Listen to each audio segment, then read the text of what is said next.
Oficialmente, boa noite para todos. Prazer tê-los aqui comigo. Alguns rostos bem conhecidos meus já, outros nem tanto. É, Espero que todos apreciem o que eu vou apresentar hoje, né? E durante a minha fala, quem tiver qualquer dúvida pode se posicionar, pode falar, tá? Não tem problema não interromper para poder esclarecer, tá? Deixa eu me apresentar para aqueles que não me conhecem, tá? Que nunca estiveram comigo, a maioria eu já conheço, tem alguns amigos aqui no meio. Sou Renato Guedes, então, bacharel em ciência da computação, essa é a minha área de formação inicial. Eu comecei trabalhando com desenvolvimento de softwares, trabalhei muito tempo na área de softwares educacionais, desenvolvendo software para a área de educação. E por conta disso, eu acabei buscando especializações na área de aprendizagem, na área educacional, justamente para poder fortalecer essa minha época de desenvolvimento de software educacional. E com isso eu acabei fazendo o mestrado, doutorado em psicologia cognitiva, sempre no intuito de entender como é que as pessoas aprendem, como é que se desenvolvem, né? Fiz uma especialização em educação especial inclusiva, com o tema do autismo, isso em 2006, né? Portanto, ainda não estava na moda o diagnóstico precoce de autismo aqui no Brasil, mas a gente já fazia estudos nessa linha, tá? E só mais recentemente, aqui lá para 2016, é que eu vim me interessar pelas perícias forenses, embora, de certa maneira, eu sempre fui um perito, eu sempre fui curioso, eu sempre procurei descobrir como é que as coisas funcionavam, para desenvolver softwares e para avaliar softwares eu também tinha que testá-los adequadamente, descobrir maneiras de que eles não fossem fragilizados por algumas situações, então, de certa maneira, eu sempre fui um perito. Mas comecei a fazer perícia judicial somente de 2016 para cá, aí eu busquei fazer uma especialização também em computação forense e perícia digital, pelo IPOG. Depois eu fiz a formação também especialista em perícia grafotécnica de documentos, e a partir daí eu comecei a atuar largamente na área de perícias forenses, né, especialmente de documentos digitais, que eu uni a minha formação de base com uma tendência, né, de mercado, quando justamente pega essa época que os contratos começam a se digitalizar e as assinaturas começam a se tornar eletrônicas, né? Então, participei da Comissão Especial de Perícias da OAB do Rio de Janeiro, no ano passado, esse ano mudou a direção, a gente não foi renovado. Sou presidente da Comissão de Ciências da Academia Brasileira de Ciências Criminais, sou moderador do Guia Forense lá no Telegram, né? Sou criador do grupo de perícias em contratos digitais, que hoje a gente já está com mais de 400 peritos. Sou mentor e coordenador do curso de pós-graduação em documentoscopia e grafotécnica da FIURG, Faculdade Instituto Rio de Janeiro. Sou coautor do livro Perícias Digitais e do livro Falsificação de Documentos, que está para sair agora, né? Então, eu ensino, dou consultoria, mentoria, né? Faço perícias também e sou o diretor da minha própria empresa, tá? Aqui é o Perícias Digitais, é o livro que já está no mercado desde, acho que, de março. E aqui o livro Falsificação de Documentos, que ainda está no prelo, está para sair, mas ainda não está liberado ainda pela editora, tá? Vou abrir aqui trazendo para vocês, esse é o meu, aqui do lado direito, né, esse papel aí da Embratel, essa aí foi a carta, né, que eu recebi, isso é 1996, é a carta que eu recebi me aceitando no primeiro grupo de usuários da internet do Brasil. Então, naquela época, era um monopólio da empresa brasileira de telecomunicações, extinta, né, a Embratel, e as pessoas, eles abriram inscrições, as pessoas se inscreveram para se candidatar a ter uma conta de e-mail e um acesso através da Embratel para poder utilizar a internet, tá? Então, eu sempre estive muito ligado nessa área de tecnologia e tive esse prazer, né, de iniciar junto com a internet aqui do Brasil. Né? Como eu tenho já uma certa idade, isso foi possível conhecer esses primórdios das tecnologias, das telecomunicações vinculadas a dados, né, e à internet. E eu trago dessa época aí essa frase de Alan Kay, tá, um cientista da computação, tá, que ele dizia que a tecnologia só era tecnologia para quem nasceu antes dela ter sido inventada. Ok? O que, que ele está querendo dizer com isso? É que a gente, quando a gente nasce e começa a desfrutar de determinada tecnologia, a gente não tem nenhum impacto daquela tecnologia, a gente não estranha nada daquela tecnologia. Por exemplo, se a gente já nasceu, e como já tinha automóveis, né, à vontade na rua, todo mundo já tinha carro, quase todo mundo, né, não há nenhuma novidade naquilo, a gente não encara nem o carro como uma grande tecnologia, porque aquilo já existia para a gente. Tá? E foi assim também em relação à internet. Né? A internet, para mim, foi uma grande novidade, foi uma revolução que se fez nos softwares, nas comunicações. Eu peguei essa parte, né? E para quem já nasceu depois, já se acostumou com a internet como sendo uma coisa óbvia que existisse, né? Então ela não sente esse impacto. Eu muitas vezes, sempre que eu passo por esse slide, eu lembro do filho de um amigo meu, que o meu amigo estava explicando para o filho dele que na época que ele era jovem, né, não existia computador, não existia celular, e o menino ficou muito interessado em saber, mas papai, como é que você acessava a internet se você não tinha computador nem celular?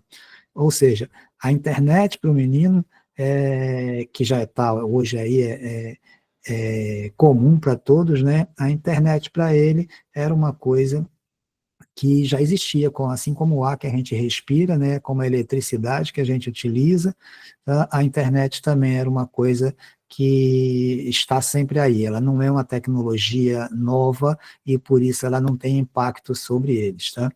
Então, isso serve para a gente refletir um pouco, tá, dentro do tema que a gente está trazendo para conversar hoje, que são os documentos digitais, as assinaturas eletrônicas, e isso do bit, né, até o bit a unidade básica de comunicação do computador, tudo que tem dentro do computador está armazenado na forma de bits, né? Então, bit é a linguagem básica do computador, a linguagem interna, e a gente está nesse tema falando que o nosso curso também ele vai do bit até a inteligência artificial, ou seja, ele vem desde os primórdios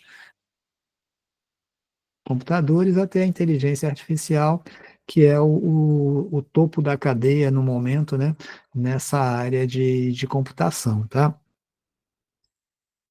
Essa aula que a gente está fazendo hoje é a aula inaugural para esse curso, né, um curso que visa capacitar peritos para análise técnica de documentos digitais e assinaturas eletrônicas, utilizando ferramentas de apoio à investigação e estruturação de conclusões técnicas, inclusive usando inteligência artificial. Tá? A gente vai falar mais disso ao longo da nossa aula aqui. Tá? O curso vai acontecer, começa semana que vem, ó, de 8 a 11 de setembro e depois de 15 a 18 de setembro. Dependendo do andar das aulas, poderá haver uma extensão para o dia 19 de setembro, mas a princípio ele está pensado para terminar no dia 18, tá? A não ser que durante o curso a gente veja a necessidade de prolongar por mais um dia. Tá? Sempre das 19 às 22 horas. Então, é um curso online, ao vivo, tal como nós estamos aqui.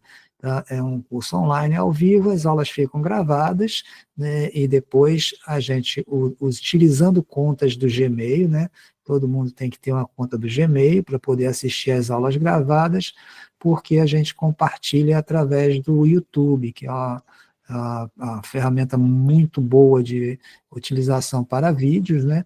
Todo mundo tem facilidade de acessar, e você para, salva, vê, continua amanhã, adianta, retrocede, você faz como quiser, tá? Mas ele exige para criar grupos fechados, como nós criamos lá no YouTube, para que não sejam as aulas livres, liberadas para qualquer um que acesse, precisa ter conta no Gmail para ele poder ter esse controle, tá?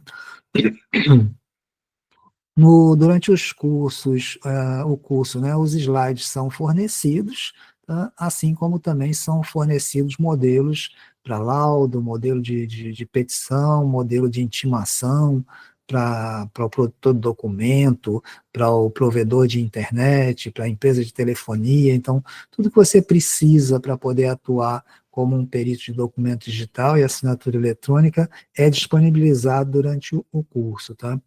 E depois do curso a gente continua mantendo um grupo de apoio, tá? Que serve justamente para poder compartilhar os problemas e soluções com um grupo maior de pessoas, que inclusive tem muitos professores também que participam do nosso grupo, ou colegas mais experientes, né, que sempre conseguem dar um suporte imediato para quem está precisando de socorro, tá?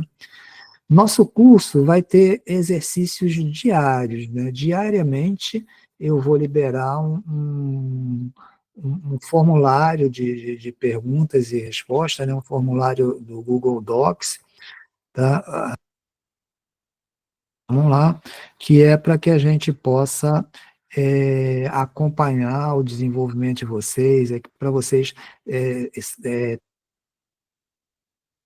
aquilo que está sendo visto, de maneira a conseguir ter um melhor aproveitamento no curso, tá?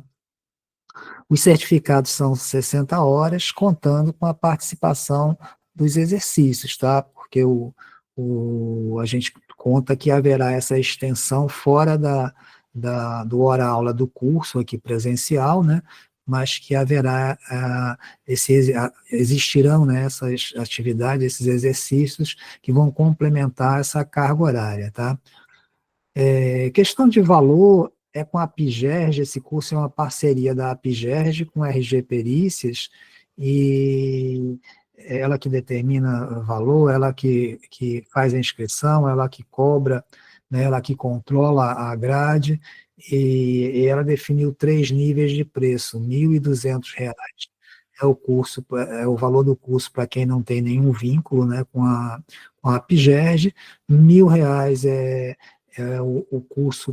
o valor do curso para as pessoas que sejam conveniadas, que tenham convênios, né, que são de outras empresas que têm convênios com a Apigerge. A Apigerge é a Associação dos Peritos Judiciários do Estado do Rio de Janeiro, quase 50 anos de história, tá? E R$ 800 é o valor do curso para quem é associado da Apigerge, tá? Então, tem essas 3 faixas de preço. Todos os meus ex-alunos também, eles podem ingressar nessa faixa intermediária de R$ 1.000, que é como conveniados, tá? Então, o RG Perícias é conveniado com a Apigerge, então cai nessa faixa de R$ 1.000. Mas todos os contatos são feitos diretamente com eles, tá? Eu posso depois passar no grupo a pessoa de contato para ter um acesso mais direto, ok? O curso, ó, tem a cimenta aqui. A gente começa com introdução à informática para peritos em documentos e assinaturas, ou seja, mesmo que você não saiba nada de informática, você vai começar a ter uma noção de informática voltada para aquilo que a gente necessita, então não requer a priori que o cursista, né, a pessoa que venha fazer o curso, tenha um conhecimento de informática. A ideia é que ele saia fazendo com a habilitação para fazer perícias em documentos digitais e assinaturas eletrônicas, mas que ele não, ao entrar, não precise ter nenhum pré-requisito assim de especialização em informática. Logicamente, quem tem mais familiaridade com informática vai conseguir absorver melhor, se desenvolver mais rápido, mas todos vocês que queiram ter interesse em estudar e se aperfeiçoar vão chegar lá também. A gente tem exemplos aqui, eu vejo que tem Neiva mesmo, está aqui no grupo, né? Ela começou a estudar comigo há alguns anos atrás e se desenvolveu muito nessa área de informática. Ela não tinha nenhum conhecimento anterior. A professora Renata de Lamare, que também começou sem saber nada, hoje em dia já está dando cursos, inclusive, de tecnologia. Então, nós estamos cheios de histórias de sucesso de pessoas que começaram sem conhecimento nenhum de informática e aos poucos foram se desenvolvendo e conseguiram dar conta de perícias e conhecimentos nessas áreas que envolvem tecnologia. Muito embora a gente vai ver a questão dos documentos digitais e assinaturas eletrônicas, embora exista uma necessidade de um suporte tecnológico por trás disso, tá? Mas elas absolutamente não são uma especialização da área de informática, simplesmente. Um perito de informática também precisará se capacitar em conceitos da área de documentos, da área de assinaturas, legislação, para poder também atuar como perito de documentos digitais. Tá? Então, nós começamos desde do básico, né, com a introdução à informática para peritos em documentos e assinaturas, veja que é uma introdução voltada para o perito, legislação específica, conceituação das assinaturas eletrônicas, né, e entramos nas perícias, perícias em arquivos PDF, que é a base de todos os documentos, né, que são postados no legislativo, né, todos os documentos no judiciário, desculpe, todos os documentos postados no judiciário são documentos PDF. Né? Esses documentos PDF podem conter também imagens que normalmente são JPEG, e aí nós também apreciamos as perícias em arquivos JPEG. Perícias em assinaturas eletrônicas manuscritas, são aquelas perícias em assinaturas que foram lançadas em tablets, em celulares, manualmente, né? Então, tem grafismo ali, uma assinatura com grafismo, né? Mas ela é eletrônica, a gente vai olhar melhor para ela ainda hoje. Perícias em caso CP Brasil, é um tipo específico de perícia, ela é mais facilitada, ela é mais imediata, essa perícia, né, porque existe uma validação por trás do certificado CP Brasil, que a gente pode se valer dele. Tá? Perícias em assinaturas eletrônicas com endereço IP, CELC, geolocalização, código hash, enfim, são essas perícias com essas assinaturas que não são convencionais, tá? Mas que a gente vai ver que a legislação permite e elas passaram, esses critérios passaram a ser utilizados, a gente chama essas assinaturas de multifatoriais, e a gente vai ter também que sair do curso sabendo fazer perícias nesse tipo de contrato, porque, afinal, a grande maioria das demandas que nós vamos ter enquanto peritos vão estar nesse nicho aí, de perícias em assinaturas eletrônicas, com endereço IP, self, geolocalização e código hash, que são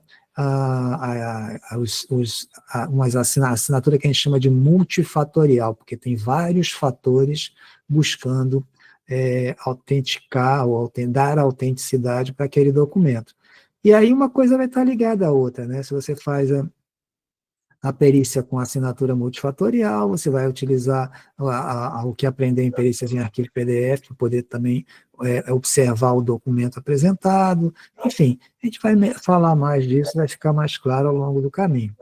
E a gente chega no final do curso com atenção especial para a inteligência artificial, tá? Então, a gente vai utilizar, vai apresentar para quem não conhece, vai tentar trazer uma base mais sólida do ponto de vista pericial, para aqueles que já conhecem também, ou já utilizam inteligência artificial.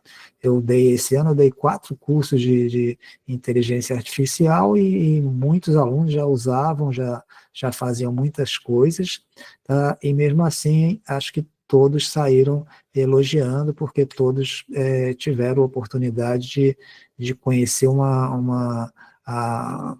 conceito maior, não é só utilizar, né? Tem a conceituação por trás da inteligência artificial, que ela é muito importante para nós peritos, né? Sujeito aí a muitas críticas, né, de muitas pessoas hoje em dia, porque a inteligência artificial ainda não é perfeita, talvez nunca seja, e a gente vai ter que aprender a contornar as dificuldades trazidas por ela.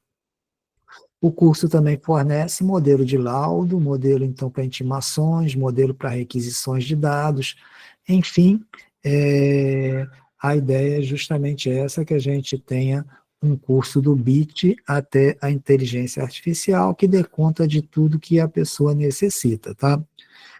Eu sempre falo, e não vou deixar de falar agora, meus alunos que me perdoem de ser repetitivo, tá?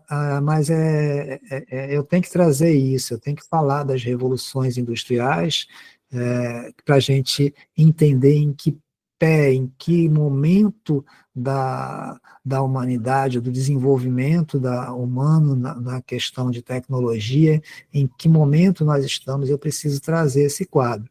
Mas eu trago ele resumidamente para a gente poder se situar sem se alongar, tá? Tem-se, historicamente, a primeira revolução industrial, que ela se dá aqui, ó, em meados do século XVIII a meados do século XIX. São acontecimentos, né, nessa época, que, proporcionado pelas tecnologias mecânicas, que acabaram transformando a sociedade, uma sociedade que era eminentemente rural, eminentemente artesanal, que o deslocamento era com animais, né, com carroça ou não, então diversas eram as dificuldades, né, que as pessoas enfrentavam, e aí com o desenvolvimento das tecnologias mecânicas, essas pessoas ganharam um upgrade nas suas vidas, né, seja no sentido das comunicações, porque agora começou a ficar mais rápida, né, passou a ser mais rápido se comunicar, passou a ser mais rápido viajar, tá? O trem, né, a locomotiva a vapor, os barcos a vapor, tudo são tecnologias que surgiram nessa época, transformando a sociedade então, né? E as fábricas, né, aparecem aí também, os teares, tá? Enfim, é uma época que traz grandes modificações para a sociedade através dessas tecnologias mecânicas. A segunda revolução industrial, ela ocorre já no final do século XIX, a início do século XX. Veja que as revoluções, ela não têm uma data certa, não tem um dia e hora para começar. Começou aqui a revolução industrial. Não, ela é feita com um conjunto de tecnologias juntas, tá? Então, por isso, veja que na primeira revolução industrial, ela se refere a praticamente um século ali de tecnologias, de avanços tecnológicos. Já a segunda revolução industrial, ela afinala mais, né, para cerca de 50 anos, né, o final do século XIX, início do século XX, que é marcada então pela eletricidade e petróleo. Nós temos aí novos avanços, novas modificações na sociedade, né, produzidas por conta da eletricidade e petróleo. Petróleo muito ligado ao transporte, né? Inclusive transporte aéreo aí já começando também. E a eletricidade há um sem número de benefícios, né? Desde da luz elétrica, como a gente conhece, passando pelo rádio, passando o cinema, passando os equipamentos de transmissão de códigos, como o código Morse, né? Enfim, é uma quantidade gigantesca de avanços que tem aí proporcionado pela eletricidade. Isso nunca vem sozinho também. Isso está com. A gente pode lembrar aí que tem avanços para cada área que se desenvolve, tem outras áreas colaterais que também se desenvolvem. Então, por exemplo, para a locomotiva ser útil, né, a engenharia civil também teve que se desenvolver para construir pontes, e aí também dependeu do manuseio do ferro, né, para poder fazer trilhos, e aí tem todo um conjunto de tecnologias que elas se ajudam, né, para que as coisas possam acontecer. Essa segunda revolução industrial ela é marcante, tem muitos avanços também na medicina, a penicilina surgiu aí, a gente tem uma época muito rica já, modificando fortemente as sociedades de então. A terceira revolução industrial, agora, né, meados do século XX, o século passado, né, até o início desses nossos tempos agora, desse nosso século, tá? É marcada pela informática, eletrônica e robótica.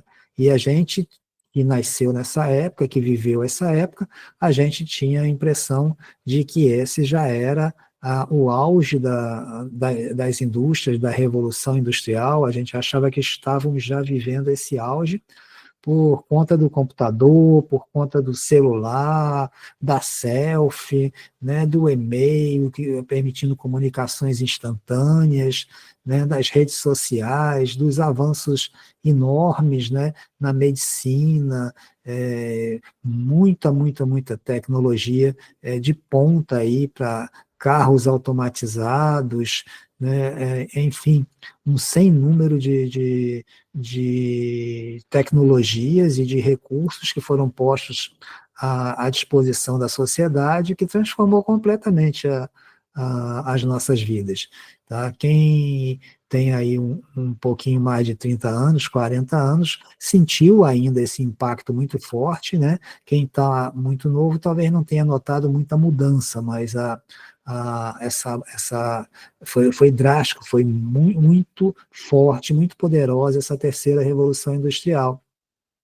E eu estou me referindo a ela como foi, né, porque o que nós temos agora como quarta revolução industrial e é o que está acontecendo agora é essa inteligência artificial que está imperando nas nossas novas tecnologias, o grande acúmulo de dados, o acúmulo e o uso de dados, né, o Big Data, e a internet das coisas. Essas são as tecnologias que hoje estão modelando ou remodelando a sociedade, modelando as tecnologias, modelando os recursos que nós utilizamos, tá?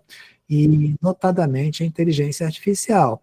Tá, tá aí o chat GPT, né, usei como simbolismo aí o chat GPT, o chip voltado para a inteligência artificial, né, que é, na verdade, uma capacidade gigantesca de processamento de dados com velocidades absurdas, né, e conseguindo fazer coisas que até então a gente pensava que não era possível máquinas fazer.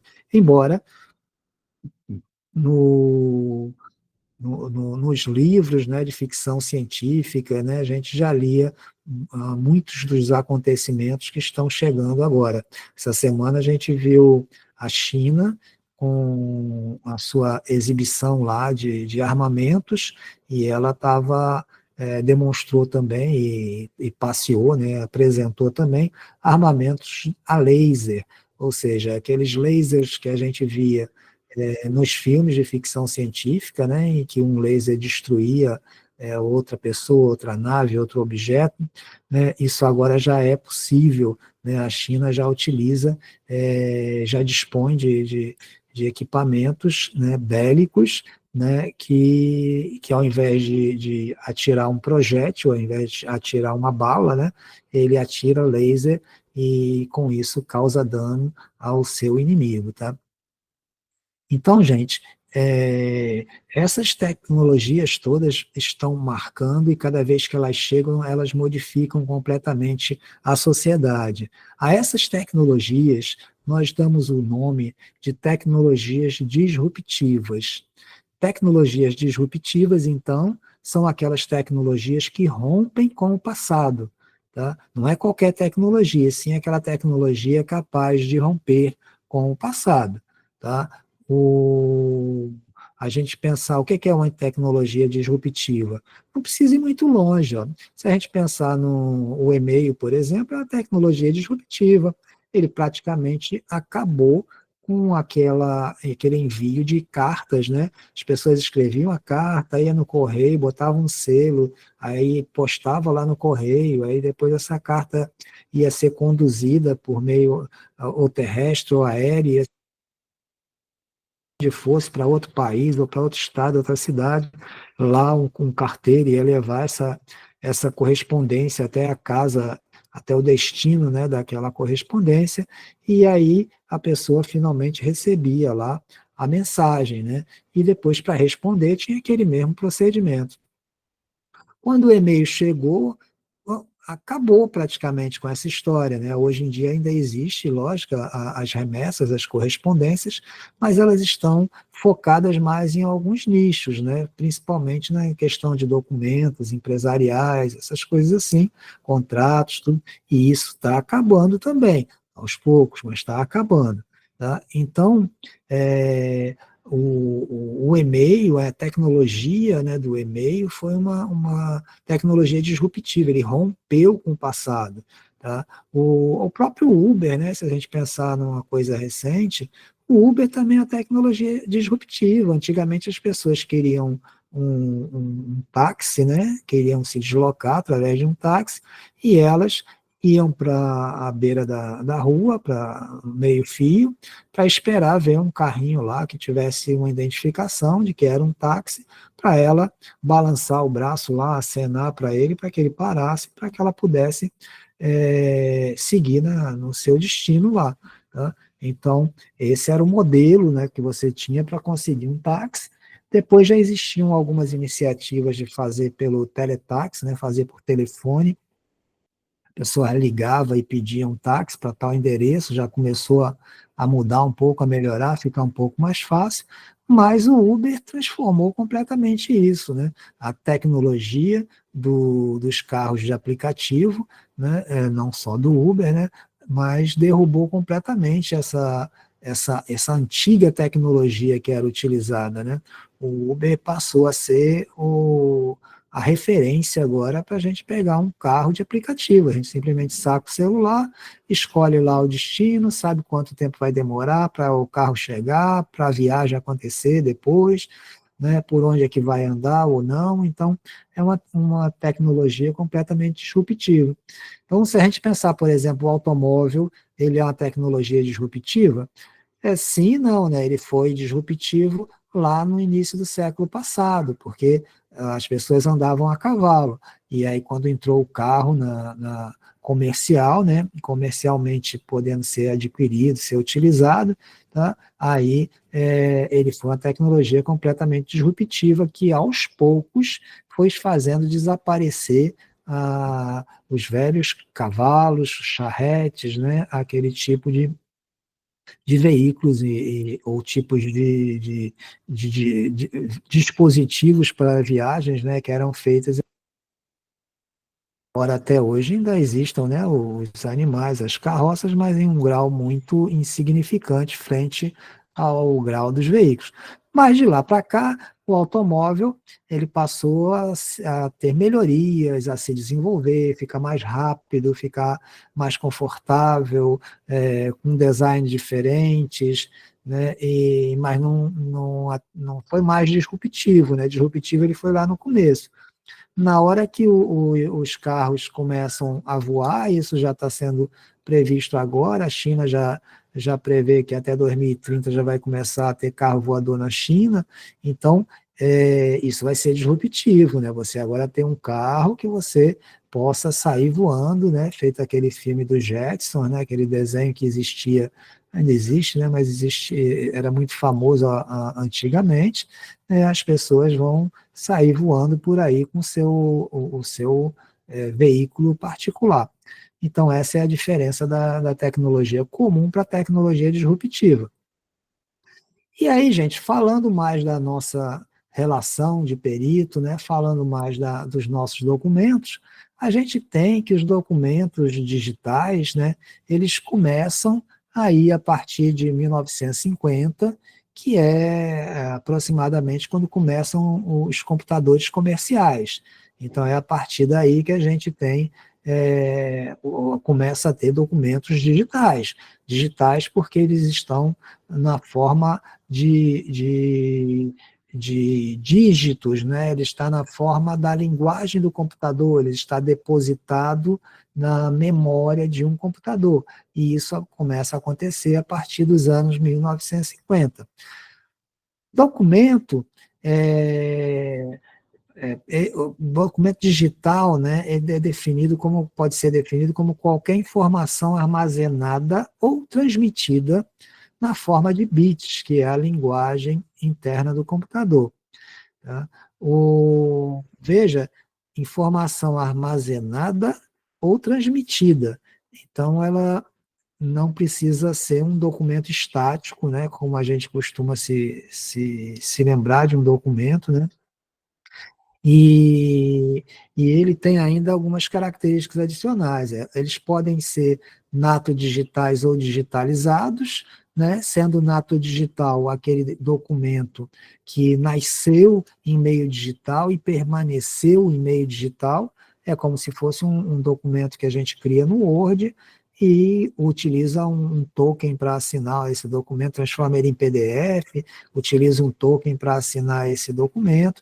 A gente está com um documento completamente digital, ele é nato digital, ele nunca precisou ser impresso, nunca precisou, ele não veio para o mundo físico, né? Ou os documentos digitalizados, que também são documentos digitais, porque documento digitalizado é aquele documento que existia no mundo físico, né, ou era do meio digital e foi impresso, aí passou a existir no meio físico, e foi transformado para a linguagem do computador, transformado para bits. Então, se eu tenho um documento manual ou uma foto impressa em papel, e na hora que eu escaneio esse documento, ele é digitalizado, ou na hora que eu fotografo esse equipamento, seja com meu celular ou com uma câmera fotográfica normal, esse documento ele é digitalizado. Ao ser digitalizado, ele se transforma num documento digital, mas ele não é nato digital, porque esse documento ele veio do mundo físico. Então, são dois conceitos diferentes. A gente, na perícia, é importante para a gente esse conceito dessa diferença, tá, entre esses documentos. E pior, né, documentos eles podem ser localizados em algum local, em alguma memória, algum pendrive, algum hard drive, alguma fita, ele pode estar localizado em algum local, ou ele pode estar distribuído. Tá? A gente agora tem documentos que eles não necessariamente existem tal qual a gente se lembra de um atestado ou de uma certidão, a gente se lembra do documento dessa forma, mas agora eles passam a também poder estar distribuídos. Seja distribuído porque a informação está distribuída, vamos dizer, eu posso ter um contrato com um banco, por exemplo, né, em que não exista o papel, né, aquele documento em papel. Ok, ele vai ser todo digital, nato digital. Sendo nato digital, ele também não precisa ser um documento PDF. Ele pode ser que o cadastro da pessoa esteja num banco de dados, as questões financeiras estejam em outro arquivo, as cláusulas contratuais podem estar em outro arquivo, e apenas aquilo é reunido na tela do computador na hora que precisa mostrar para o usuário poder ler e concordar com aquelas cláusulas, com aquelas condições. Tá? Então, isso é um documento distribuído e ele é documento também. Então, veja que o documento digital, ele rompe até com a ideia, né, de documento tradicional que a gente tem, naquela certidão de nascimento, aquele atestado, aquela declaração. O documento digital ele pode ser diferente, né? E também pode ser temporário. Como assim temporário? Eu tenho eu faço uma consulta no computador para localizar determinada coisa ou extrair determinada informação e aquela informação ela é montada, ela aparece para mim, eu peço uma relação de qualquer coisa que eu use no computador, por exemplo, eu posso chegar no computador e eu posso ir no site do INSS, por exemplo, e pedir para verificar as condições para minha aposentadoria, se já é possível ou não. O computador vai fazer as suas contas lá, acessar os seus bancos de dados e vai me apresentar um relatório dizendo quais são as possibilidades para eu me aposentar, quanto tempo falta, quanto não falta, o que eu tenho que fazer ou não. É um documento? É aí que está, é um documento, né? Só que assim que eu disser ok, obrigado, aquele documento vai sumir, ele não vai mais existir. Ele pode ser refeito novamente a qualquer momento, mas ele era temporário, com aquela finalidade simplesmente de mostrar para você. Tá? Então, por isso a gente tem documentos temporários. E essa história, né, de documentos distribuídos ou temporários, por exemplo, elas acabam mudando o próprio conceito de documento, o que é um documento. E o que acontece então aqui? Documento digital é uma tecnologia disruptiva também. Ou seja, se ela é uma tecnologia disruptiva, ela veio para romper com o passado. Então, a ideia é que agora você tenha com documentos, né, que vai se desvincular do passado. E não tem volta. Né? Ninguém quer voltar a escrever carta como antigamente. Ninguém quer voltar a andar de charrete como antigamente. Tá? Não tem volta. Tecnologia disruptiva leva a sociedade para frente, junto com essas revoluções tecnológicas, leva a sociedade para frente e essa sociedade não quer mais voltar, ela quer ir sempre para frente. E com o documento digital não é diferente. Ou seja, aquele suporte papel que a gente estava acostumado para os nossos documentos, muitas vezes digitalizado, tá? Ele tende a desaparecer, principalmente o suporte papel. Né? Cada vez menos nós vamos ter documentos em papel, porque existe uma nova tecnologia como suporte dos nossos acordos, das nossas ideias, das nossas escritas, das nossas intenções, das nossas assinaturas, que agora é o documento digital, que ele está no computador, ele está em meio digital e ele não precisa de impressão, não precisa de papel. E isso é uma tecnologia disruptiva. Quando a gente olha para o lado da assinatura eletrônica, nós temos que uma nova definição também. Ao invés de pensar naquela assinatura sempre que a gente faz manuscrita lá com o nosso nome, né? Agora não é mais assim. A assinatura eletrônica ela é entendida como qualquer método de autenticação digital usado para confirmar a identidade de um signatário em um documento eletrônico, variando em sofisticação e nível de segurança. Ora, então, aqui não está falando do nome da pessoa, não está falando da pessoa escrever seu nome ou fazer a sua espécie de identidade visual da sua assinatura, do seu nome, aqui não fala mais nada disso. É qualquer método de autenticação digital usado para confirmar a identidade da pessoa no documento. Tá? Então, a assinatura também passou a ter um novo conceito. Mason, ele diz que a assinatura é um ato intencional, e isso é uma questão muito forte para a gente tem que, nós como peritos, né, nós temos que estar ligado nessa fala, né, da assinatura ser um ato intencional, porque agora ela é qualquer método de autenticação, ela pode ser uma marca sua, por exemplo, é, quem, quem conheceu, ou pode conhecer até hoje, né, tinha o cantor Prince, né, o cantor Prince, ele tinha uma briga com a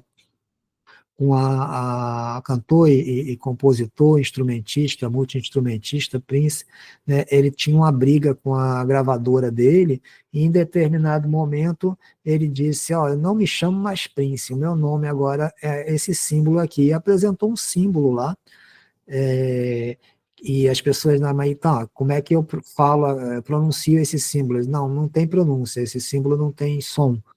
Então, ele apresentou um símbolo que não tinha como falar daquele símbolo, tá? E essa ideia dele era claramente que a gravadora parasse de usar o nome dele, não pudesse mais falar no nome dele, né? E ele criou um problema para a gravadora, tá?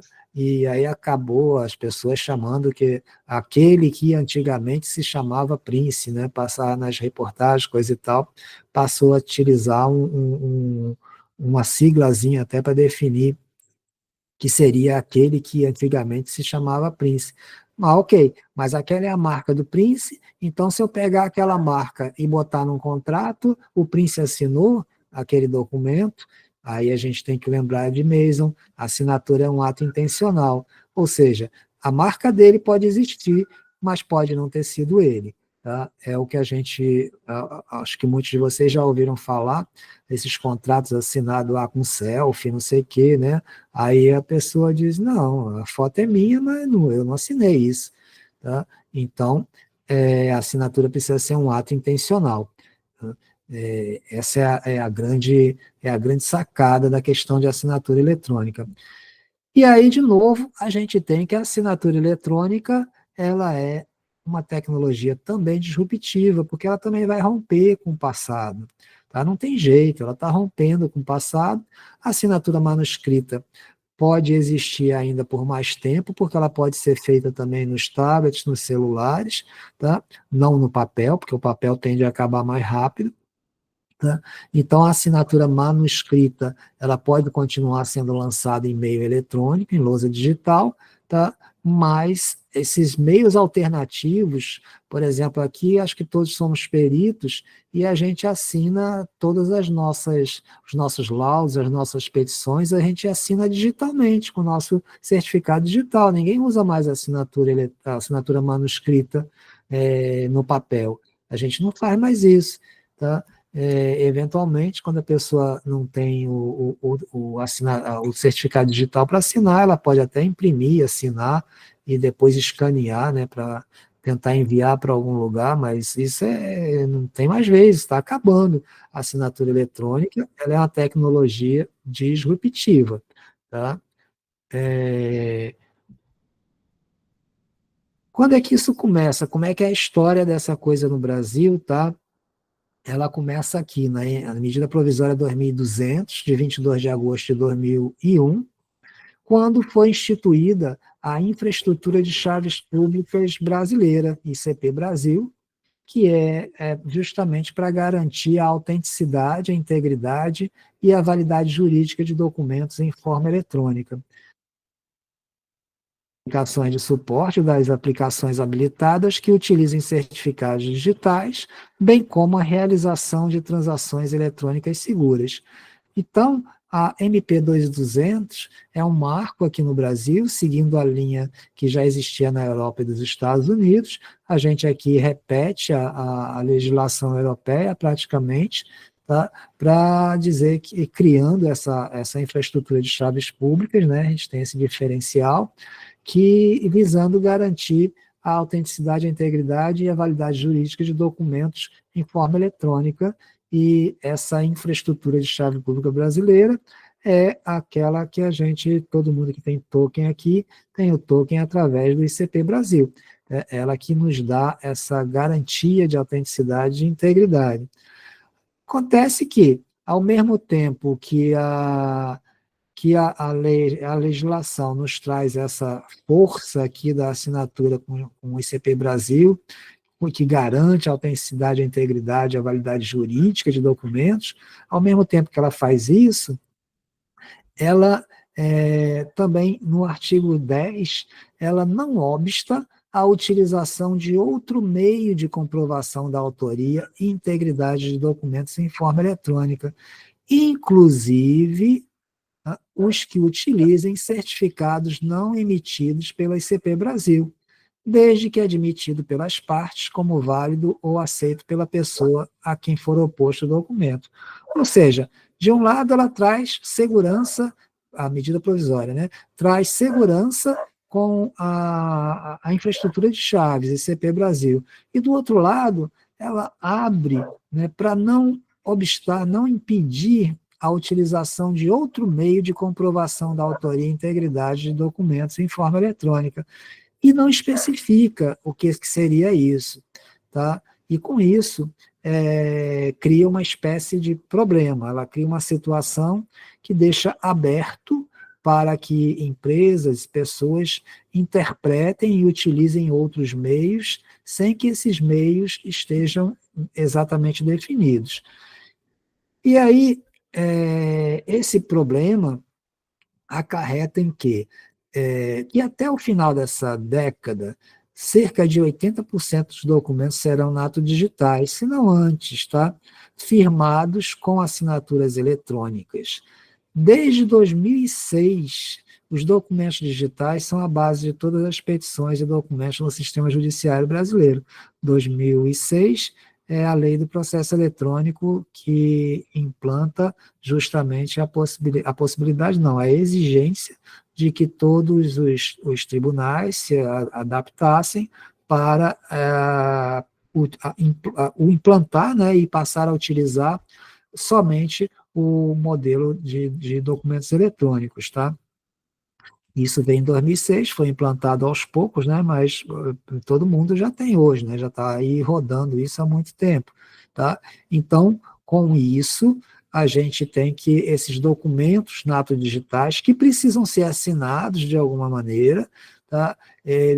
Que agora a lei abriu que podia ser utilizado outros meios de comprovação, tá? E isso está no sistema judiciário brasileiro, e 80% 100% do sistema judiciário brasileiro, e disse que até o final da década, 80% dos documentos serão digitais. Devido ao longo alcance, né, os documentos digitais se tornaram alvo de fraudes que tentam modificar a realidade dos fatos. Falsas assinaturas eletrônicas, montagens e adulterações de conteúdos são cada vez mais frequentes e precisam ser combatidos. Tá? Ora, o que acontece? Né? Aqui, ó, o problema aí. Eu tenho aqui 2 certificados. Tá? O primeiro está aqui, tá? Assinado digitalmente, está dizendo aqui que está assinado digitalmente, tem um selo, esse outro não tem nada dizendo que está assinado digitalmente. Qual é o problema aqui? O problema é que as assinaturas digitais, né, com certificados digitais, elas são internas aos arquivos. Esse certificado aqui, ele é a imagem de um documento digital. E a assinatura digital, ela é interna ao arquivo. Ou seja, ela pode não aparecer aqui fora. Então, esse documento aqui, que consta essa inscrição no documento aqui, dizendo que ele foi assinado digitalmente, não garante nada, porque a gente precisa olhar se internamente ao documento está assinado. Eu poderia colocar qualquer inscrição no meu documento aqui fora, dizendo que ele foi assinado, sem que ele fosse. Tá? Do outro lado, eu posso ter um documento que não diga nada e internamente ele está assinado com um certificado digital.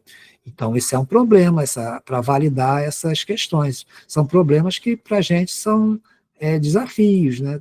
Problemas que nós vamos ter que ajudar a resolver.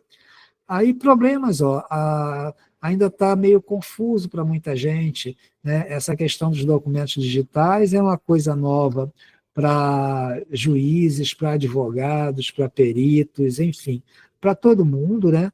E se confunde muitas vezes até o que é uma assinatura eletrônica. Tá? Aqui, por exemplo, isso é um documento real do Banco Mercantil do Brasil, e, desculpa, proposta, e aqui a assinatura da prova de vida, ele informa aqui dois códigos de identificação de documento, tá? Isso aqui não é necessariamente a assinatura da pessoa, tá? Isso aqui é a identificação do documento. Alguns códigos do tipo o ID, eles podem até ter como amarrar aqui a esse documento ao documento assinado pela pessoa. Mas, em geral, isso aqui é um identificador universal que apenas se refere ao documento. Tá? Isso não garante a integridade do documento, nem vale como assinatura. O problema continua, são diversos os tipos de contratos, tá? Que acontecem e que eles vão, que nós vamos precisar dar conta, né? Tem uma variedade, não é só um tipo, tá? Aqui, então, nós temos um contrato do Banco Pan, onde a assinatura digital aqui, a assinatura eletrônica, ela está se baseando na localização da pessoa ao assinar esse contrato, tá? E na imagem, numa fotografia que ele forneceu para formalizar esse contrato. O que acontece aqui? É que essa geolocalização ela pode ser obtida a partir do endereço do cliente, ou seja, eu posso descobrir essa geolocalização simplesmente consultando, se eu sei onde a pessoa mora, consultando no Google Maps onde o endereço dele, eu posso ir lá descobrir a geolocalização. Então, isso aqui não é uma informação privilegiada. E a foto da pessoa, do contratante, ela pode ser manipulada ou não ter nenhuma relação com o contrato. Eventualmente, essa foto pode ser usada em 10 contratos, né? Então, não garante nada eu ter essa foto aqui. Aí, tem que fazer biometria. Não, não tem que fazer biometria facial. Somente terá que fazer biometria facial se a pessoa dizer, esse não sou eu. Né? Fora isso, se ele admite que é ele, não tem por que fazer uma biometria facial para dizer, é ele mesmo. Não, não tem por quê. Tá? Agora, eventualmente, tá? É um pouco raro, mas ele poderá dizer, essa foto não é minha, foi uma montagem aí que fizeram. Acontece mais a pessoa dizer que essa foto é dele, mas não foi para esse propósito, ou que essa foto foi tirada do contexto. Eventualmente, você poderia ter uma foto da pessoa aqui vamos dizer, a pessoa podia estar na praia, e aí, com edição de documentos, ter removido o fundo e colocado um outro fundo aqui, tá? Opa! Aí, Silvana, tudo bom? Oi, professor, tudo bom? Tudo Prazer enorme bom. poder te ouvir. Você tocou num ponto muito interessante, por isso que eu te interrompi, tá? Pois não. É uma questão, assim, a gente sabe que está tendo muitos golpes na internet, questão de pegar selfie. Eu falo assim, as minhas selfies pode até roubar na internet, porque todas têm filtro, então, foto do banco é horrível, então nunca vai bater. Agora, gente, voltando ao teu assunto que me instigou aí uma curiosidade, Uhum. eu entendo, né? É minha opinião, tá, professor, pelo amor de Deus. Eu entendo que é válido a gente contar com a diligência para fazer a coleta da imagem da pessoa, porque muitas vezes a gente pode pegar uma foto do Facebook, do Instagram, essas coisas, e fazer essa montagem, como você mesmo acabou de colocar, e trazer à tona exatamente esse tipo de coisa. A geolocalização pode se montar tudo isso hoje em dia, né? Então, eu acho que é bom, né, a gente, sei lá, eu penso assim, é mais vale pecar por excesso do que por falta, né? Tá, é uma opção válida, tá? Não tenho nada contra, é uma opção válida você fazer.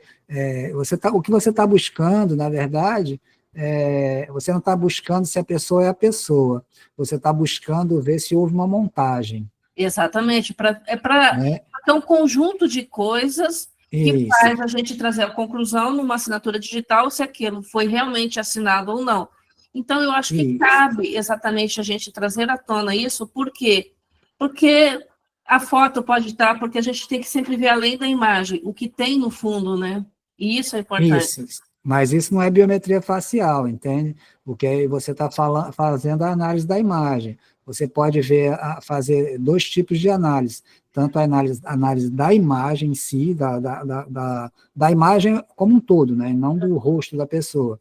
E você pode também verificar se aquele rosto já é utilizado, se ele pode ser encontrado em redes sociais ou em sites, né, fazer pesquisas na internet buscando ver se essa foto ela já existe em outros meios, isso é possível. Mas a biometria facial, se a pessoa não se diz que não é ela, a biometria em si ela não teria necessidade. Tem necessidade de o banco dizer, ou da gente cobrar do banco, para dizer, você está chamando isso de biometria facial, e qual é o score que você conseguiu essa biometria, quais são as estatísticas que você conseguiu durante o procedimento de biometria, tá? Eu peço isso do banco, tá? Que é para o banco, normalmente ele não tem, né? Só o Daicoval que me dá. Normalmente eles não têm, tá? Para fornecer, e quando tem, não é de um processo junto com o Liveness, né? Liveness Detection, que aí é a prova de vivacidade, né? Para quem não entendeu o que eu estou falando, é assim, existe muitos bancos botam a foto da pessoa, né, e diz aqui, essa aqui é a prova de que a pessoa assinou o contrato, isso aqui é a biometria facial. Só que aí ele não faz nenhuma comparação dessa biometria facial com nada, tá? Os bancos, tá? Aí a pessoa pode dizer, não sou eu ou sou eu, tá? Aí é um ponto. O outro ponto mesmo que aquela foto seja da pessoa, isso quer dizer que a pessoa assinou? Não, né? Só quer dizer que aquela foto é da pessoa. Aí, como é que eu digo, eu garanto que a pessoa possa ter participado daquele evento? Se a pessoa estava pessoalmente atrás da câmera fazendo aquilo. Aí passa a ser necessário um segundo exame, que é a prova de vivacidade, que é a pessoa estar ela mesma, ou seja, reconhecida biometricamente, né, em movimento por trás da câmera, ou seja, ela viva atrás da câmera. Aí esse, eu ainda não tive nenhum banco que me trouxesse os dois juntos. Não, é que a gente vê, sabe, professor, até me desculpa estar falando muito sobre isso, mas é que a gente vê pode falar. Tanta coisa, e eu trabalho com provas digitais há mais de 4 anos, e eu vi cada situação, e a gente vê que nada é impossível, né? Então a gente tem que trazer um pouco de tudo que é possível hoje quando se trata de questões digitais. E eu penso assim, é um confronto entre ver a questão, o cara crachá, como eu gosto de brincar, sabe? É a pessoa que está ali, porque o vídeo, né? E eu acredito que a cadeia de custódia, se você ter uma diligência, se você está a cadeia de custódia do banco para acessar a parte interna, você já consegue bastante essa confirmação, né? Isso, o que acontece é que a maioria não faz, né, nada. A maioria só bota foto lá e diz aí, é ele mesmo, aqui, a biometria facial dele aqui, é aquela foto. Se for marcar com o banco, professor, uma diligência, fala assim, olha, eu quero ter acesso, uns chamam de trilha da auditoria, eu já prefiro a cadeia de custódia.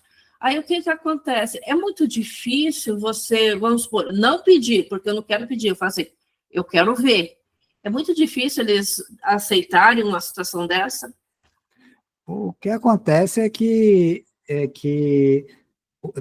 inclusive na parte digital, né, está tendo muito mais assistente técnico do que na parte de gráfico tinha, né? A parte de gráfico nunca tinha quase assistente técnico, agora está tendo muito. Então, quando tem assistente técnico, se torna mais fácil, tá? O banco da Ecoval, ele já faz ao contrário, assim que você é nomeado, ele já diz que quer uma reunião inicial com você para te mostrar como é que é o processo de validação que eles fazem. Né? Então, já existe essa um banco pertinho de casa, isso daí. Essa proatividade partindo do banco já para querer te mostrar como é que ele faz, e ele faz um procedimento muito bom mesmo. Embora até hoje eu não encontrei ainda, mesmo com eles, ainda não encontrei um modelo 100% perfeito, mas serve para te dar uma segurança maior ou menor sobre aquela situação. Né? Eles estão bem. Tá ok, obrigada, professor. Nada. Bom, gente, então aqui é um outro tipo, tá vendo, que traz discussões, né? É mesmo o peritos que já tenham tido contato, ou que tenham conhecimento. Se o perito é de informática, ele pode tratar a coisa um pouco diferente, se o perito é de documento, eles pensam um pouco diferente quando vão fazer essas avaliações. Isso tudo ainda existe, não existe uma regra geral, é assim que se faz a perícia. Tá? Existem indicações apenas, existem linhas de trabalho. Deixa eu continuar com outros aqui, só para a gente passar rapidinho. Aqui é um outro, ó, com muito mais detalhes, né? E aqui também tem a foto, que ela poderia ter sido manipulada, tem e-mail, telefone, aqui eu chamei a atenção até porque estava muito esquisito, né? Essa pessoa é lá do Sul, está com telefone de 81, que é do Nordeste, tá? Então tem uma série de elementos aqui que teriam que ser validados, mas aqui tem o histórico de ações, que é justamente o log de eventos, a trilha de auditoria, a cadeia de custódia aí das evidências, tá? E ele aqui vai tendo várias informações, ó, a cronologia, que data e hora foi acontecendo para formalizar aquele contrato. Estamos falando aqui, então, do contrato assinado eletronicamente, né, remotamente, a pessoa, a princípio, a pessoa recebe normalmente um link, e esse link leva ela para um aplicativo, aí esse aplicativo que ela está usando, ou leva ela para um site de internet, né, e aí ela está usando o celular, provavelmente o dela, tudo é provavelmente, aí tem os acontecimentos, em tal hora, o link foi aberto, tá? Aí aqui tem a sequência dos acontecimentos. O link foi aberto aqui, o termo de privacidade foi aceito, o resumo foi aberto, o resumo foi aceito. Aqui tem os acontecimentos. E aqui tem o IP. O IP é como se fosse o número do telefone da internet da pessoa. O IP é um endereço único que cada dispositivo que está acessando a internet tem. Ou seja, qualquer dispositivo para acessar a internet tem que ter um endereço IP único naquele momento. Ele não, diferentemente do nosso telefone, o nosso telefone a gente fica com ele para sempre, aquele número do telefone. Na internet, não. O seu IP ele pode ser outro a cada vez que você se conectar à internet, ou até durante a própria conexão à internet, ele pode ser variável. Então, essa sequência aqui de acontecimentos, o banco está informando, a tal hora, utilizando tal endereço de internet, ou tal endereço IP, na localização, esse aqui não veio a localização, mas normalmente ele diz, né, aonde a pessoa estava utilizando aquele endereço IP com o telefone dela, né, que está aqui na sequência, ó, usando esse dispositivo, a pessoa abriu o link, depois aceitou o termo de privacidade, e esses elementos todos são a base, né, a foto, os dados de telefone, de e-mail, aqui a sequência de eventos, a porta, o IP e porta lógica, que é o outro recurso, a localização, geolocalização, dispositivo, são esses elementos que a gente vai acabar precisando validar na nossa perícia, nas nossas diligências de documento digital, tá? Então, isso aqui é um contrato agora. Então, veja que a gente está vendo aqui alguns contratos completamente diferentes. Isso aqui é um problema para a perícia, é um contrato, aqui é uma forma de contrato eletrônico, aqui é outra forma de contrato eletrônico, aqui outra forma de contrato eletrônico, tá? De contrato digital com assinatura eletrônica, na verdade. Tá? Aqui é um outro também, tá? Que tem várias informações aqui. Também vai trazer, ó, por exemplo, a geolocalização, aqui vai trazer código hash, né? Que é um validador de integridade, a gente vê isso no curso, né? Endereço IP, ó, sempre tem endereço IP, tá? Então vai trazer diversas informações aqui, tá? E continua, aqui também é um problema, é um outro tipo de contrato digital, esse aqui foi comigo, eu peguei para a gente ver, né? Esse contrato aqui é com a DocuSign, mas outras também fazem isso, a DeForSign também faz isso, e outras empresas são plataformas de assinatura, tá? E ela traz para a gente aqui, ó, chegou na hora de eu assinar o contrato, ele me disse, adote sua assinatura. tá? E aí ele me deu 3 possibilidades: selecionar um estilo, desenhar ou enviar para a internet.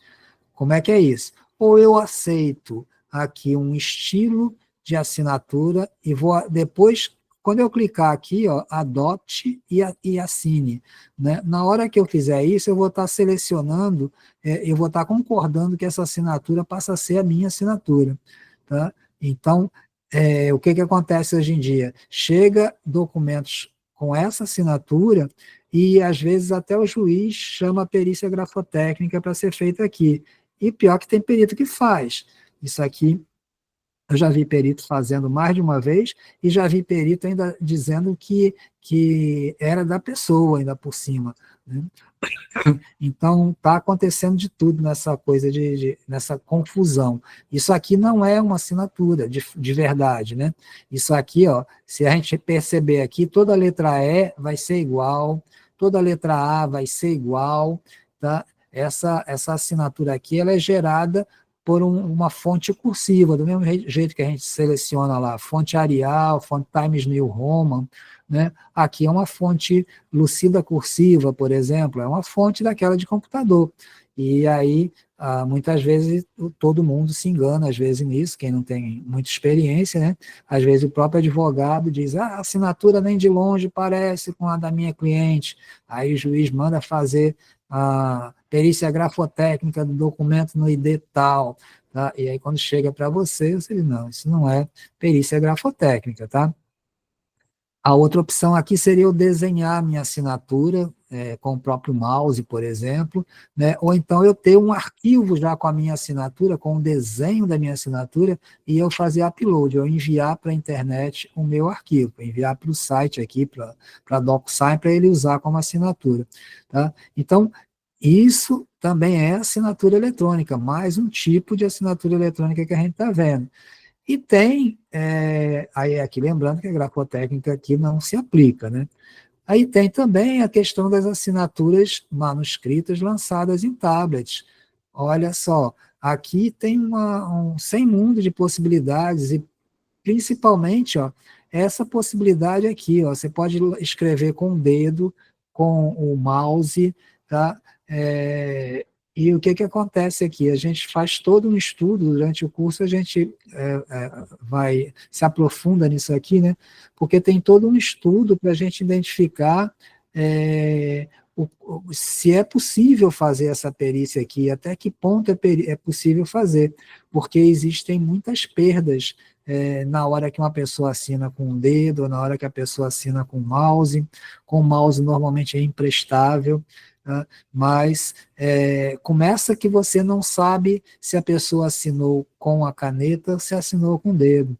E aí é um problema de qual foi o instrumento escritor utilizado. Diferentemente na gráfica, a gente consegue mapear lá e dizer, isso aqui é uma caneta hidrográfica, isso aqui é uma caneta esférica, né? É um bolígrafo, né? Aí a gente consegue essa esferográfica, né? A gente consegue determinar ali o tipo de caneta. Aqui é mais difícil a gente saber, se a gente olhar essa assinatura aqui, a gente não saberá dizer se foi assinada com dedo ou com que tipo de caneta, porque aqui também pode ter caneta do mesmo jeito que tem as canetas com tinta, pode ter aqui também caneta fina, caneta grossa, caneta pesada, leve, caneta presa numa cordinha, enfim, isso aqui é um problema a mais para a gente e a gente tem que dar conta disso nas perícias digitais também. O curso aborda fortemente isso aqui, inclusive utilizando o software na Namírio Firma Certa. Tá? Em tablet, as assinaturas podem ser simplificadas e assinaturas feitas com dedos ou mouses podem ser irreconhecíveis. Aqui, se aqui a pessoa está assinando, né, aqui está o resultado da assinatura. Internamente no computador, assinaturas eletrônicas manuscritas são números. Então, essa assinatura aqui está o desenho da assinatura, mas no caso aqui desse software mesmo, ele não guarda esse desenho da assinatura, isso aqui ele não salva, ele só salva esses números.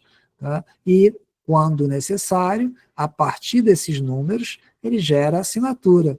que nos dizem esses números? Esses números estão me dizendo X e a caneta, a cada ponto aqui, ó, e que distância ela percorreu desde o início do traçado até agora, tá? Para cada ponto, vai dizendo qual é o tempo, é esse, ó, o tempo zero, começou aqui, aos 25 milissegundos, ela estava aqui aos 30 milissegundos, aos 35, 45, 50 milissegundos, vai mostrando o caminhar da caneta, tá?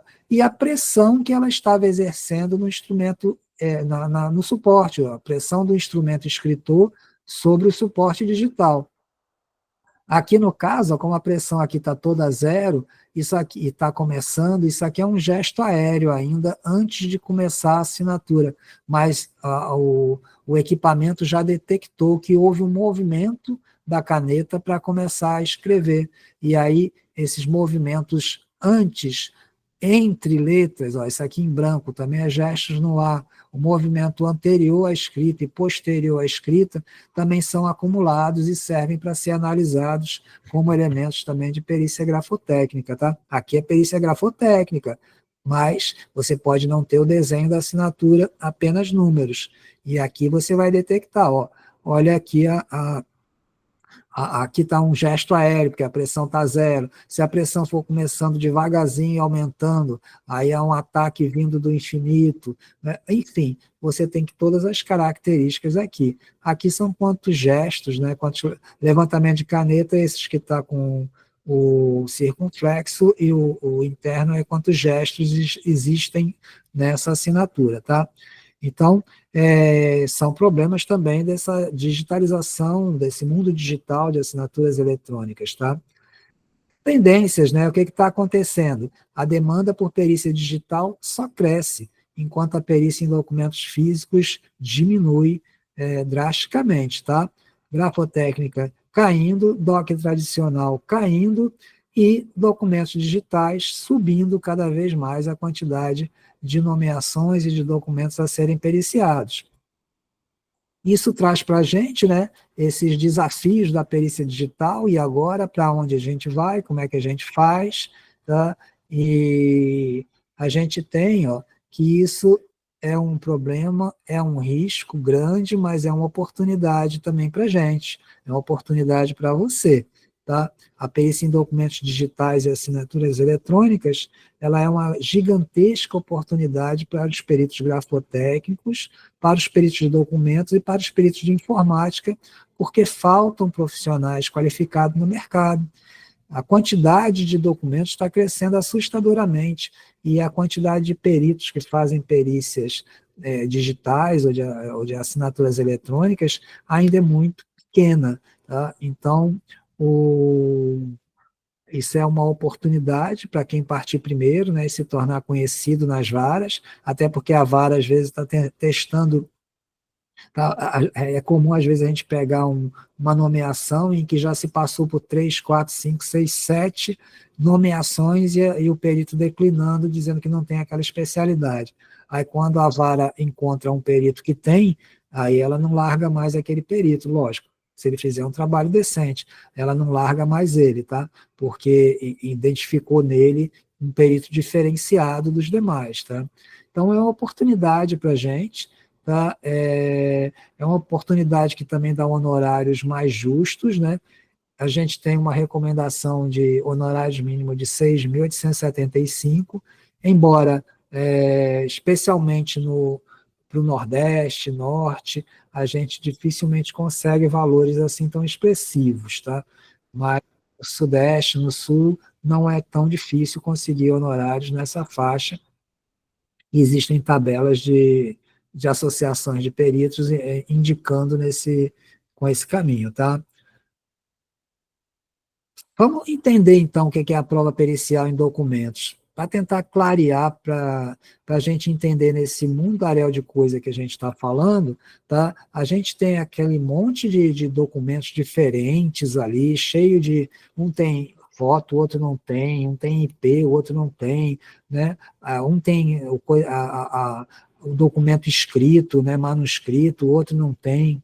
Afinal, o que é a prova pericial em documentos? O que é que a gente tem que fazer para poder fazer uma perícia em documentos? Seja ele qualquer que seja, digital ou não, tá?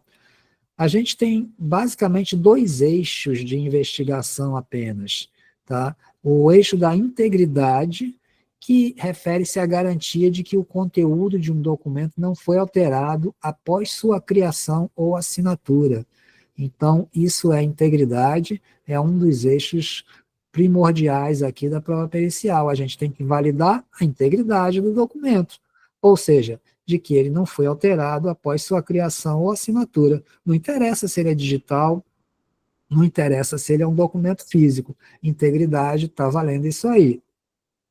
E a gente tem que avaliar a autenticidade. Esse é o outro eixo fundamental.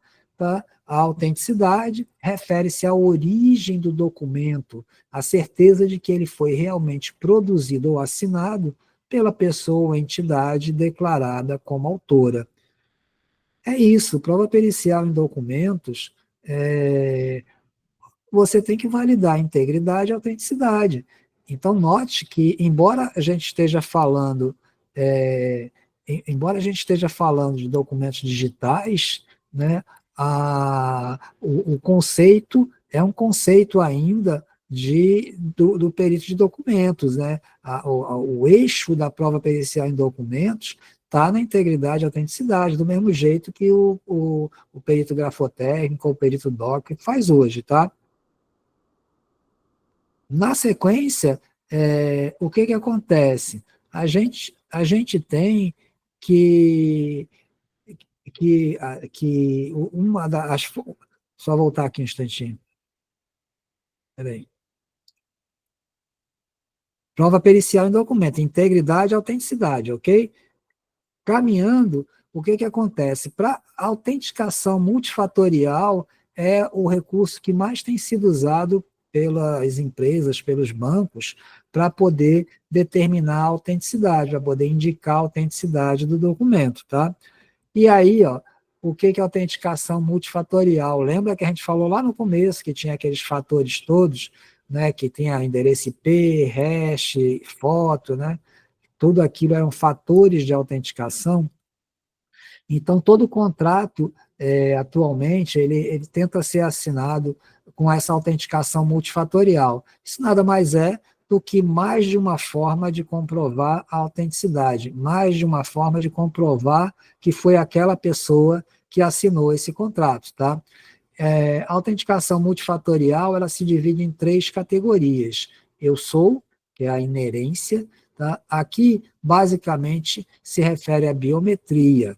Botei a selfie aqui só para arriscar, para lembrar que a selfie vem sendo usada como um fator de autenticidade da área de inerência, mas não vale, só a selfie por si só não vale. Tá? Porque eu posso pegar uma foto e assinar vários contratos, ou não poderia pegar uma foto de alguém e levar para outra situação. Tá?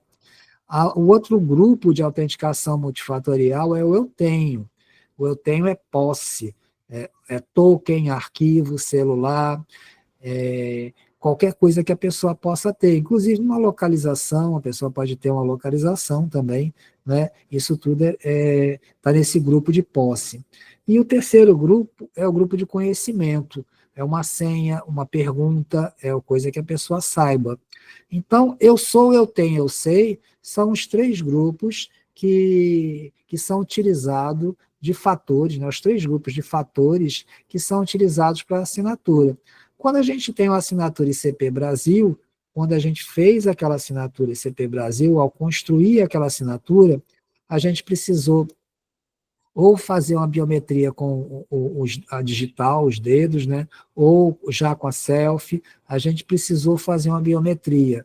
A gente recebeu um token ou um arquivo, né, que nós pudéssemos depois utilizar para fazer a nossa assinatura.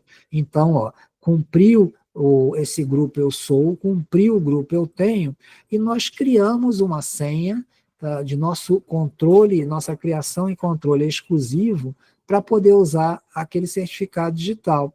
Então, quando a gente fez um certificado digital desse que a gente usa, a gente atende os 3 grupos aqui. Eu sou, eu tenho e eu sei aquela senha.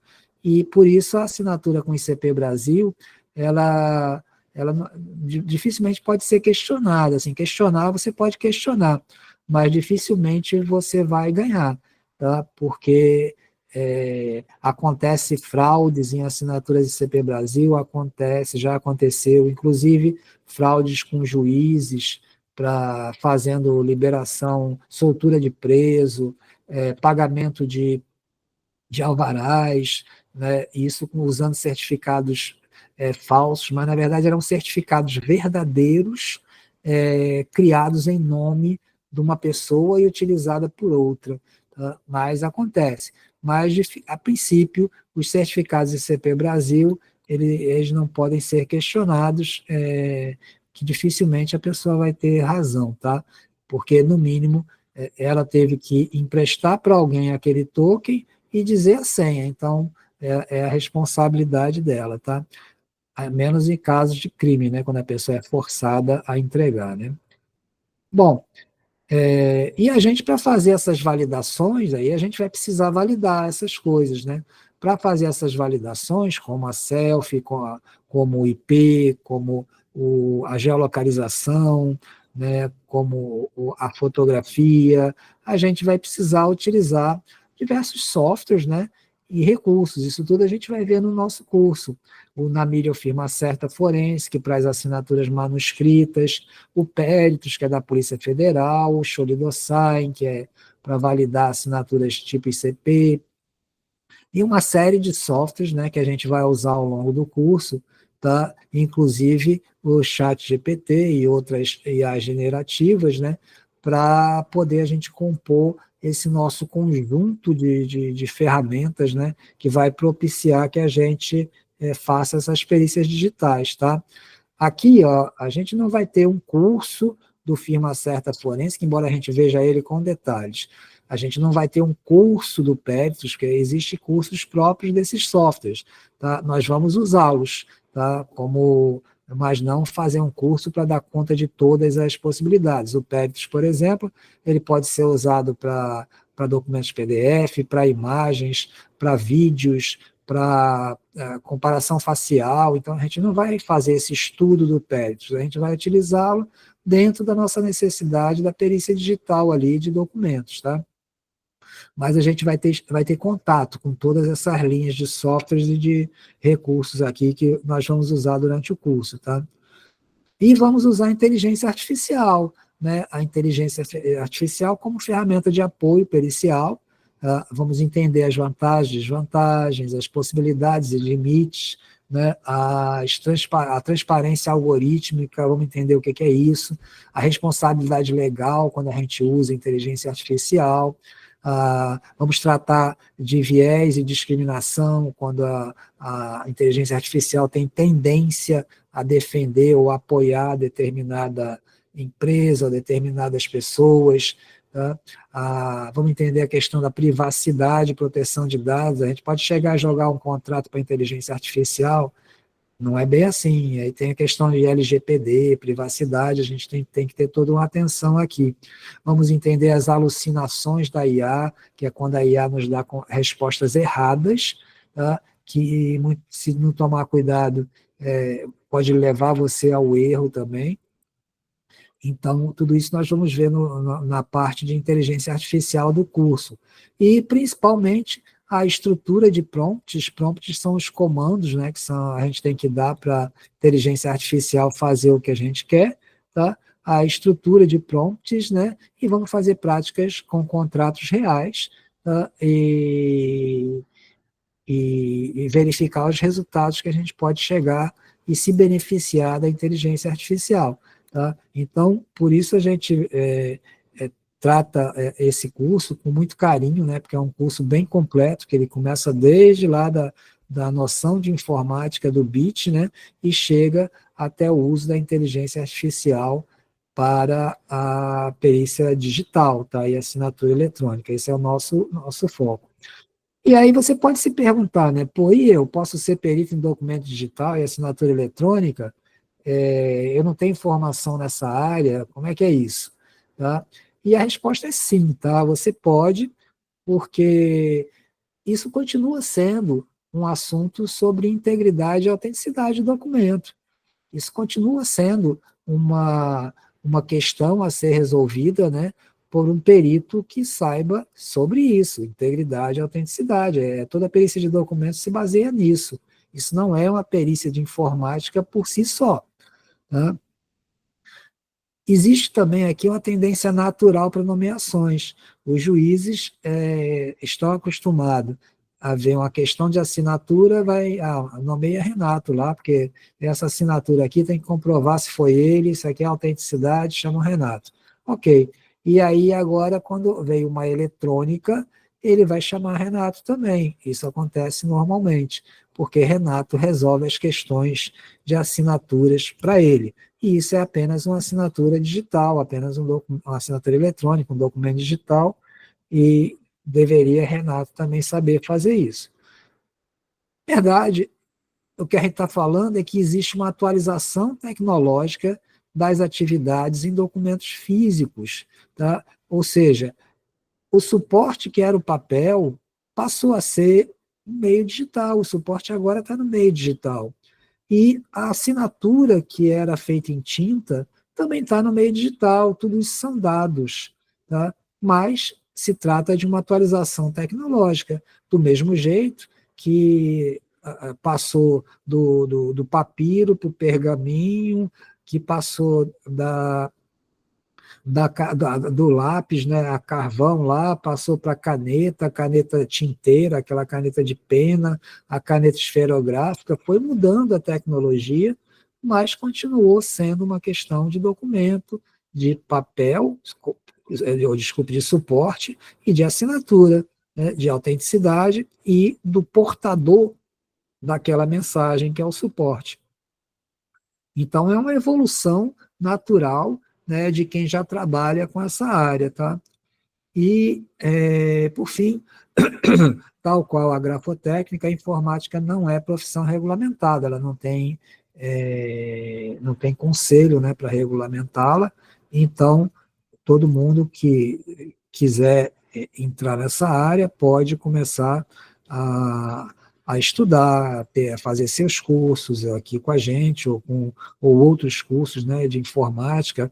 Na verdade, essa necessidade de atualização em tecnologia, ela é imperativa. Vocês, é uma recomendação geral, né, que vocês invistam cada vez mais nessa área de tecnologia. Então, é por isso que a gente bota aqui, você tem que se preparar para a informática. Tá? Mesmo que você não queira ser um programador, mesmo que você não queira ser um hacker daquele que sabe tudo sobre informática, mas cada vez mais tenha contato com ela, porque ela vai participar de todas as profissões, como já participa, né?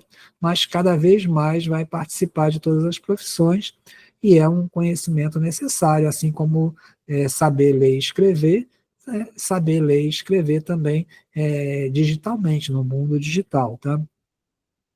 Então, gente, volta aqui só para lembrar a ementa de tudo que a gente já falou do curso: introdução à informática, legislação, assinaturas, perícias em arquivo PDF, JPEG, em assinaturas eletrônicas manuscritas, assinaturas com certificado CP Brasil, assinaturas com endereço IP, self, localização, inteligência artificial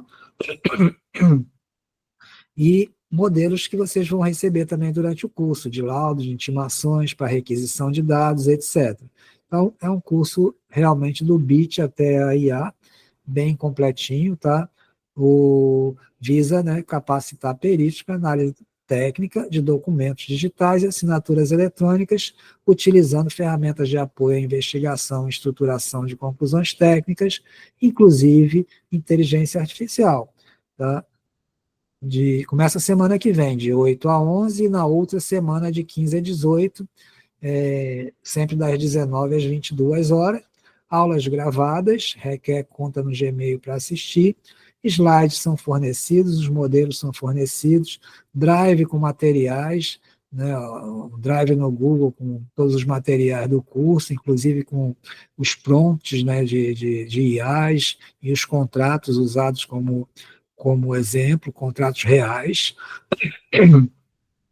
Grupo de apoio depois do curso, né, durante o curso, exercícios diários para fixação da aprendizagem, certificados de 60 horas, tá? E a questão do preço, né, é 1.200 para o público em geral, R$ 1.000 para ex-alunos de meus, né, de Renato Guedes Perícias, ou de conveniados da Apigerge, e R$ 800 para associados da Apigerge, tá? Deixo a mensagem última aqui para vocês, tá? Que de uma Mahatma Gandhi, né? Que o futuro depende do que você faz hoje, e à disposição para perguntas. O Vinícius já levantou a mão aqui, eu vou ouvi-lo, mas eu fico à disposição para perguntas e dúvidas de quem quiser também fazer o curso, estou à disposição, tá? Deixa eu ver aqui. Opa, Vinícius, pode falar. Boa noite, professor. Consegue ouvir direitinho? Um pouquinho baixo, mas estou ouvindo. A minha pergunta é sobre se será abordada a parte dos documentos escaneados, inclusive em contratos bancários ali, a avaliação se o documento é falso ou verdadeiro.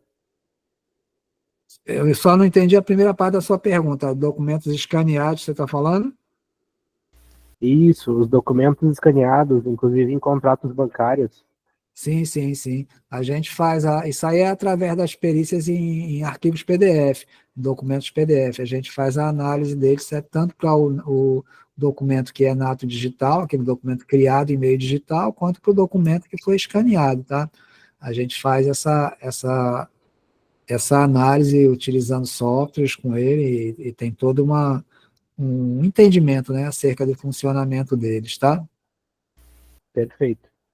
O Bruno fez uma pergunta, deixa eu chegar lá, Bruno.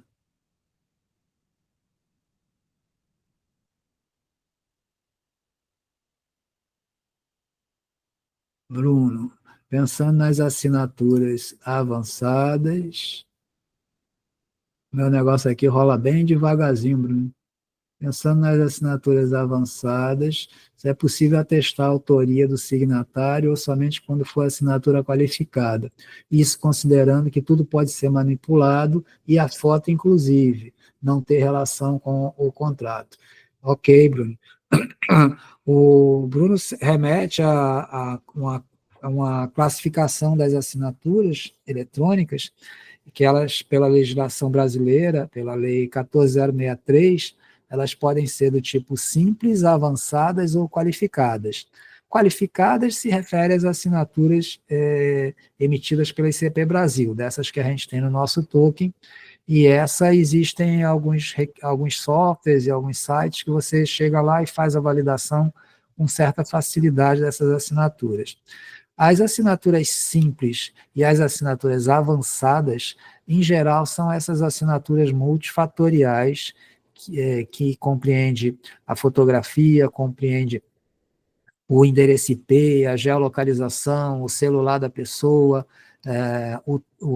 a história do tempo daqueles acontecimentos, tá? E aí sim, nós fazemos essa avaliação dessas assinaturas, a gente consegue.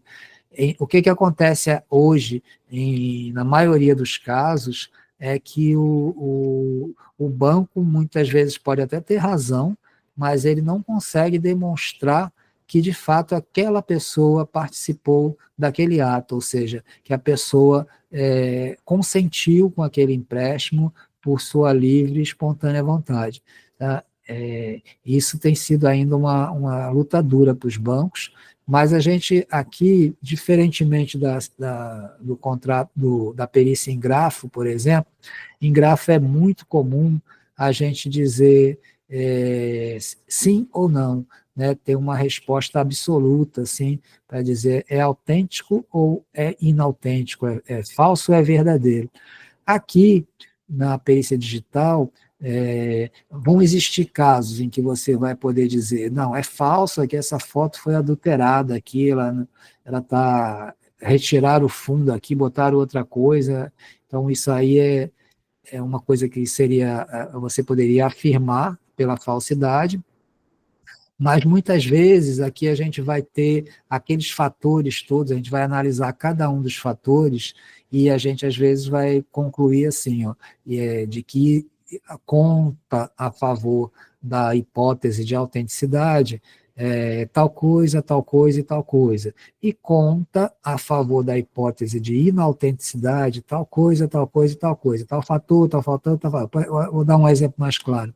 Por exemplo, consta a favor da autenticidade, ou seja, de que o banco está certo, né, que o IP corresponde ao celular da pessoa, que aquele número de celular de fato é da pessoa, que a pessoa não, o celular da pessoa estava na localidade em que o banco estava dizendo, naquela data do contrato. Então, você vai elencar coisas assim que você encontrou que favorecem a hipótese do banco estar falando a verdade. E aí você vai dizer, por outro lado, o banco não foi capaz de demonstrar a biometria facial com a prova de vivacidade para demonstrar que a pessoa estava fisicamente participando daquele ato. Aí a gente vai deixar a resposta, vai botar que nessas condições, né, não é possível afirmar que a pessoa tenha participado, tá? Mas vai deixar a bola com o juiz, a gente não vai dizer para o juiz é falso. Não, a gente vai dizer, muitas vezes a gente vai dar respostas assim, ó, tem vários critérios aqui que indicam que o banco está falando a verdade, tá? Mas o banco não consegue demonstrar que de fato aquela pessoa estava participando do ato, então não dá para garantir, não é possível afirmar que a assinatura seja autêntica. Nessa linha que a gente produz a maioria dos laudos, tá?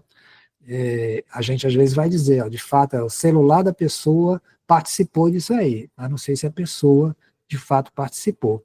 Tá? Então, tem perito, por exemplo, tem muito perito que é de informática, que ele gosta de ir logo para esse lado, de fazer extração de dados de celular. Está valendo, é excelente, é mais uma forma de demonstrar os achados, né? Mas, por si só, mostra apenas que o celular participou ou não participou daquele ato. Se ele conseguir demonstrar que o celular não participou, excelente. Mas demonstrar que o celular participou não quer dizer que a pessoa tenha participado daquele ato. Tá? Então, por isso, para o perito, para o nosso curso, a gente não vai nessa linha de fazer extração de celular, tá? Até porque é uma perícia à parte, é uma perícia que requer outros conhecimentos, já começa a ficar assim, uma área mais pesada para o perito de documentos. Mas ele pode ir se especializando se quiser alcançar esse grau futuramente também, tá? Ok, Bruno? Eu acho que foi isso que você perguntou, é que para mim fica muito pequenininha a janela aqui quando eu rodo.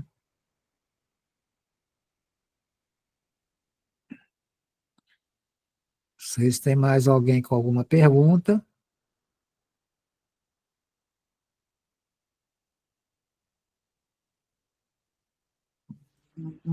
Silvana já foi.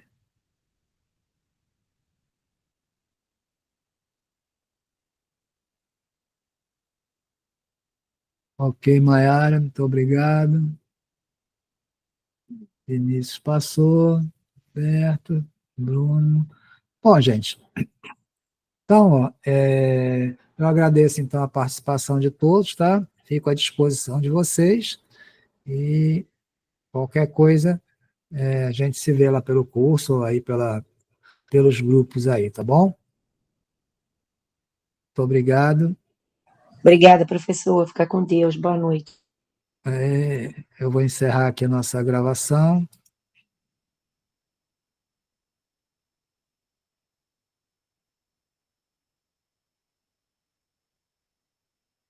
Opa, Tito, pode falar. Não, perdão, eu estava procurando onde eu escreveria uma mensagem de agradecimento. Boa noite, professor. Muito obrigado. Boa noite, obrigado.